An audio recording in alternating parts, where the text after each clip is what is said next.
hedder Mette, og jeg berider her ved Helstrand Dressage, og sammen med min kollega Madeleine vil vi i dag lave en lille opfølgning på den video, Michael lavede sidst. Vi vil i dag vise og fortælle om videreudvikling af 4-årshestene. Og det mig alene gerne vil vise jer i dag i galoppen, det er, at jeg vil gerne vise jer, hvordan man rider frem i en flot øgning, og hvordan man kommer tilbage efter en øgning. Det, der er vigtigt i en øgning her, det er, at hesten ikke bare løber hurtigt, hesten ikke bare falder ned på forparten, men hesten rent faktisk forlænger sin galoptrin, der kommer mere op ad bakke.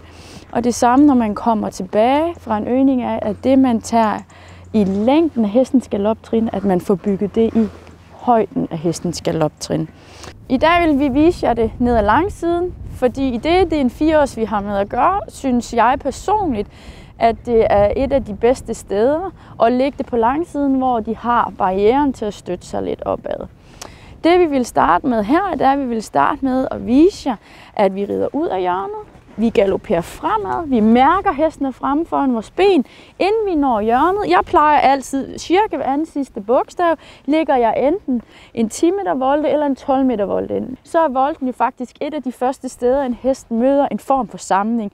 Så er det jo op til jer, hvor stor I gerne vil lave den her samlingsgrad, eller hvor svært I gerne vil lave. Det betyder selvfølgelig, at en 20 meter volte, det er et af de mindst samlede steder, hvorimod at hvis man går ind og laver en 10 meter volte eller en 8 meter volte, så kommer man virkelig ind og får samlet hesten. Derfor synes jeg personligt selv, at det er den bedste måde at få reddet, en af de bedste måder at få reddet hesten tilbage fra efter en øgning, fordi at du via en naturlig måde får samlet hesten på, uden at man bare kommer til at sidde og trække i tøjlerne, og hesten den løber mere og mere på hånden. Kan I se her, hvordan Lene hun rider øgning ned ad langsiden. Det var en lille bitte smule forsigtigt. Det er også okay. Sådan også for, at man lige mærker, hvordan hesten er. Det, der er meget vigtigt, det er, når man retter lige ud af hjørnet, at hesten den er lige udrettet. Man mærker, at hesten reagerer frem for ens ben, så man lige så stille kan få galopspringene længere og større, og ikke bare hurtigere.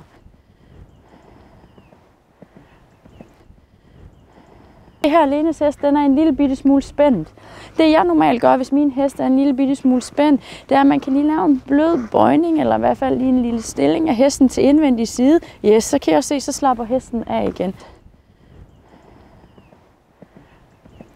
Selvfølgelig skal jeg passe på her, nu kan I så også se Lene der, at man ikke kommer til at sidde og falde lidt til udvendig side. Man får placeret sig lige, man får placeret sig ind over indvendig bagben. Yes, and a little bit more, and you can flex him a little bit to the inside. Yes, and turn the meter circle. Grunden til, at jeg beder Lene om, yes, really nice. Grunden til, at jeg beder Lene om at bruge 10 meters volten, det var også, som jeg sagde tidligere, det er, på volten er faktisk det første sted, en hest den viser en form for samling. Så i stedet for, at man kommer til at, som nogle ryttere gør, kommer til at bare læne sig tilbage og forsøge at tage hesten tilbage ved at kun at tage tøjlerne, så er det super dejligt, en super fin måde for hesten og naturlig måde for hesten at komme ind på volten og samle sig. Nu vil jeg lige prøve at bede Lene om at vise jer en langside, hvor at man ser det, som typisk kan komme til at ske, er, at man bare kommer til at ride hesten frem, hurtigt frem og ride hesten lidt ned i jorden, hvilket der gør, at i stedet for at forlænge sin skridtlængde, i stedet for at komme lidt mere op ad bakke, så vil hesten komme lidt afsted på forparten. Okay, Lene, make him a little bit longer in the nose. Yes. Yes, and come back. Just, yeah. Kan I se her, selvom vi egentlig har med at gøre en hest med ret meget kapacitet, så kan I godt se her, at hesten den kommer en lille smule fladere hen over jorden. Det vil sige, at der kommer ikke så meget spring, det vil sige, at der kommer ikke så meget indundergribende i bagbenene. Hesten den bliver en lille bitte smule fladere, den falder en lille bitte smule på forparten, og det samme vil ske i vores tilbageridning. Der ser I også det, at hesten i stedet for det, man vil tage i længden af trinene, skulle komme i højden, at hesten bliver nede. Det vil sige, at hesten den kommer ikke til at gro under os, hesten den kommer ikke ind med sine bagben. I dag i Traven, der vil jeg præsentere jer for en af de 4-års øvelser, man kan komme til at møde, når man går ud og starter sin 4-års i en af 4-årsklasserne. Vi vil starte en lille bitte smule fra bunden af. Vi vil starte med, i stedet for at lave slangegang 3 buer, så vil vi lave slangegang 2 buer, for ligesom at vise jer opbygningen af det. i 4-årsklassen er også det sted, vi første gang møder en form for nedsidning. Jeg får rigtig tit spørgsmål af mine elever om, hvornår skal jeg begynde at sidde ned på min 4-års. Og i bund og grund kan det være en lille bitte smule svært at forklare eller sige, hvornår en hest er klar til det, fordi det også tit er en fornemmelse, man skal have med, hvornår man synes, ens egen hest er stærk nok til det. Men som regel omkring maj måned, når 4-årsklasserne begynder, kommer der altså den her øvelse, hvor at de forventer, at man sidder ned i en slangegang 3 buer. Kommer Lene i letridning, sætter sig ned, sitting trot. Yes. Jeg kan se, at Lenes hest, den bærer hende rigtig fint. Den går med den samme sving, den går med den samme bæring. Yes. Det, der er vigtigt for mig, det jeg kigger meget på, thank you Lene, racing trot again, det er, hvordan hesten, hvordan den sporer. Og når jeg siger sporer, så mener jeg, hvordan hesten den bruger kroppen i slangegang. Det er der også rigtig mange forskellige anvisninger på, hvordan man kan gøre. Men for mig tænker jeg tænker sådan meget basalt. Jeg vil gerne have, at hesten former sig faktisk lidt som sådan en banan i kroppen. Fordi så følger bagbenene og forbenene, de følger det samme spor, samtidig med hesten, den har det en form for bøjning i kroppen. I kunne se her, Lenes hest, den gik rigtig fint for at have en fin, skal vi kalde det en bananform til venstre, til at lave en ligeretning, til at finde en fin bananform til højre. Nu prøver vi igen. Nu prøver vi sådan at lægge en slangegang 3 buer på. Kommer Lene i trav- og letridning. Læg mærke til hestens takt. Læg mærke til hestens rytme. Sætter sig ned, og I kan se, at ingenting ændrer sig. Det kan jeg rigtig godt lide. Bøjer hun blødt igennem kroppen. Først til venstre, retter lige. Bøjer blødt igennem kroppen til højre. Prøv at se, hvor fint den bøjer sig. Se, hvor fint den sporer. Yes. Retter blødt lige. Og bøjer igen. Og når hun rammer her ved C, vil hun gå i letridning igen. For mig var det her virkelig en fin slangegang. I kan se, fra hun kom fra letridning til hun satte sig ned. Intet ændrede sig. Hesten går i den samme balance. Den går i den samme rytme. Den går med det samme sving. Se, hvor fin hesten den sporer for hende rundt på slangegangen.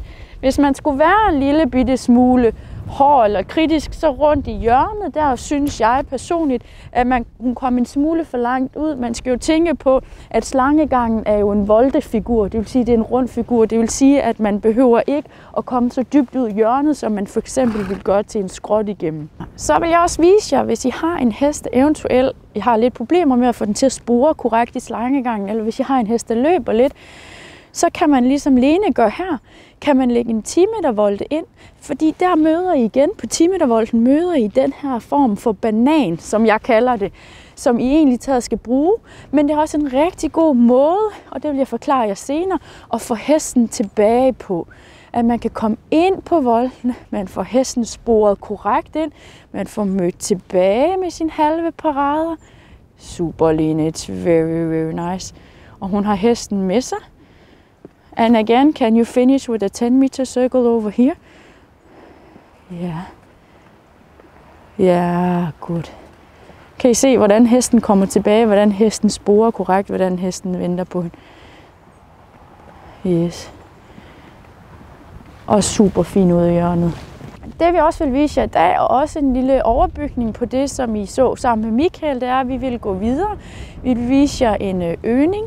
Der kommer i 4-årsklasserne, vil I også se øgninger. Og igen har de lagt dem ned ad langsiden, tror jeg, for at støtte hesten vidt muligt. Hesten kan få en lille bitte smule balancehjælp op af væggen.